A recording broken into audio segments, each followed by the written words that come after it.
Guess we should talk about these then. I don't even know where to start.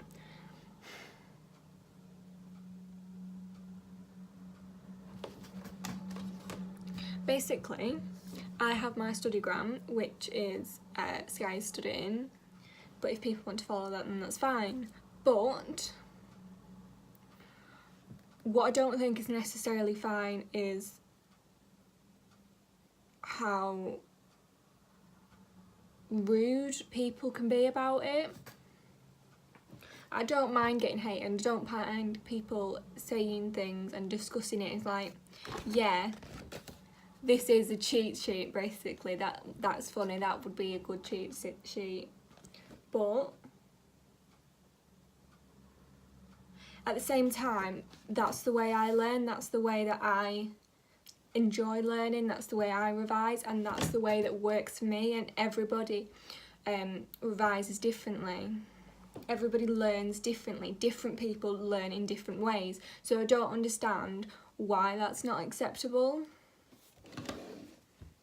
Like, you can learn through flashcards or you can learn from reading, but actually this is the way I like to do it. I like to make my post-it notes, but I also like to do that because it's colourful and I find it fun and I like looking at it, and it actually does help me revise when I look over it, but it does take a lot of time, so I don't necessarily do it for everything.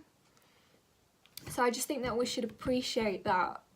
And a lot of people do, and a lot of people have been messaging me saying, oh, please don't listen to these negative comments, I really like the way that you do it and everybody's different. And it's like, yeah, everybody is different, everybody's unique, so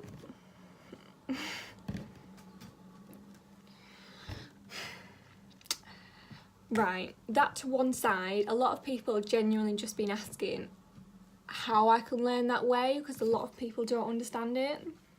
So I'm just going to explain that I learn from writing it out, because a lot of people just get a random piece of paper and write out again and again and again, and I do that for certain things, but whenever I've already revised everything, I like to do it in a colourful mind map, because it's just like going over everything again. So when you write it out, you learn, because it's muscle memory from how your hand's moving. And because I enjoy doing it, therefore makes it fun, so I can revise whilst having fun. And I'm not saying that I wouldn't want to go out and do different things, but it's better than staring at a black and white page all day. This is AS Biology, AS, so that's half an A level. This is how much there is to it, so it's like, I've got an exam next week, it'll be a mock exam, so you've only just been told about it or something, and be like, right, I've got a mock exam next week, so I'm going to sit down and I'm going to revise. All of this, I've got all of this to go through, and I'd sit there and I'd go, and I'd get so stressed about it, and I'd revise like 4 pages, and I'd be like, I'd start counting all the pages I've got left. I'd be like, I've got 202 pages left to go, and then I'd take 4 more pages, and then I'd count them all again, and I'd just waste time doing that, and I get really stressed by thinking, oh my god, I've still got all these pages to go, I've still got all these pages to go, and I just don't like doing that. So a lot of people say they'd get stressed by seeing so much information on one page, but to me, this is literally it. It's not even a full A3. That's it, that's the entire AS course. That's it. So it's like I can sit down, like, yeah, I've got an exam tomorrow, so I'm going to revise, and I can sit down and I can look at this and just be like, this is it, this is all I've got to learn, this one page, I've got 1 page to learn, and then I won't get stressed. It's either 1 page or 200 pages. So, but now I know that people don't like doing that, so I appreciate that this would make people stressed, but you should also be able to appreciate that that way I don't get stressed. A lot of people also say how,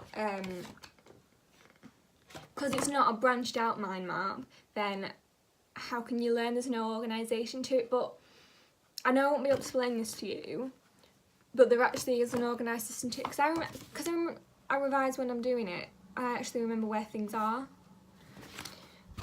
But there is actually a colour coordinated system to it for certain things. I don't mean like absolutely everything to do with proteins is in purple, but I mean like every process, because you obviously have big processes that's like virus replication, you have to know it step by step. I'll have them colour coordinate in a sequence which won't be in a colour sequence anywhere else on the mind map, because it will be colours of the rainbow, so red, orange, yellow, green, blue, purple, pink, and it'll go like that the whole way across the page or down the page, and it wouldn't appear like that anywhere else unless it's a process, so I can understand, if you get what I mean. This is what I'd actually do, right? This is I'm gonna revise tomorrow. I'm gonna revise today because I've got an exam tomorrow. So what am I gonna do? I'm gonna sit here and I'm gonna read this. It's like I'd go N equals number of pairs, right? Molecule equals 2 or more atoms joined together. Condensation reaction joins 2 molecules together with formation of chemical bond and water molecule elimination. Gene mutation equals change to 1 or more nucleotide bases, show change in DNA base sequence. Nucleotides joined in a condensation reaction. Like, my eyes will just flick all over the page and read loads of different facts again and again, and then I'll end up going over all of it without feeling like I've done anything. You know, that's not my main way of revising, but that's the way I like to. So I just think, like, you know, we should be supportive of each other, and I don't think anybody's actually going to take any notice of this because you obviously can't change the world, you know, but that's just a little explanation for the people that genuinely just want to know how I would revise from that. So, there you go.